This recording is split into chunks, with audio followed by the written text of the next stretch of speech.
ឧទាហរណ៍ថាយើងចង់បានប្តីស្មោះត្រង់ហ្នឹងដែលមាន honesty ដែលមាន loyalty ហ្នឹងអាតួស្មោះត្រង់នោះស្អីគេគឺជាសច្ចធម៌សច្ចវាចាមិនអញ្ចឹងទេ truthfulness ហ្នឹងចង់បានភក្តីភាព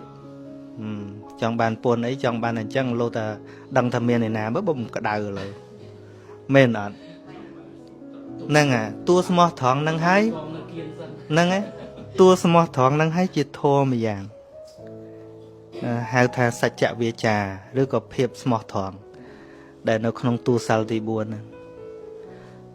ធិតពិតធម៌ទាំងអស់ហ្នឹងបើយើងយកមកញែកមកហែកនៅក្នុងជីវិតយើងរឿយទៅយើងដឹងថារាល់ជីវិតយើងនេះអត់អាចអត់ធម៌បានទេព្រោះតួជីវិតនេះជាតួធម៌ដែរតួបញ្ញខណ្ឌហ្នឹងតួធម៌រូបរាងកាយទាំងមូលហៅថារូបធម៌កាយយើងទាំងមូលតាណាអត់ធម៌ពុកមាត់មតស័យនោះក៏មិនមែនថាអត់ធម៌ដែលជារូបធម៌តួចិត្តវិញ្ញាណរបស់យើងចិត្តខឹងចិត្តស្រឡាញ់ចិត្តស្អប់ចិត្តចំណែនហ្នឹងហៅថានាមធម៌អាហ្នឹងដែលព្រះសម្មាសម្ពុទ្ធសម្ដែងពីរូបធម៌នាមធម៌ហ្នឹងគឺនិយាយពីរូបហើយនឹងកាយចិត្តវិញ្ញាណយ៉ាងណា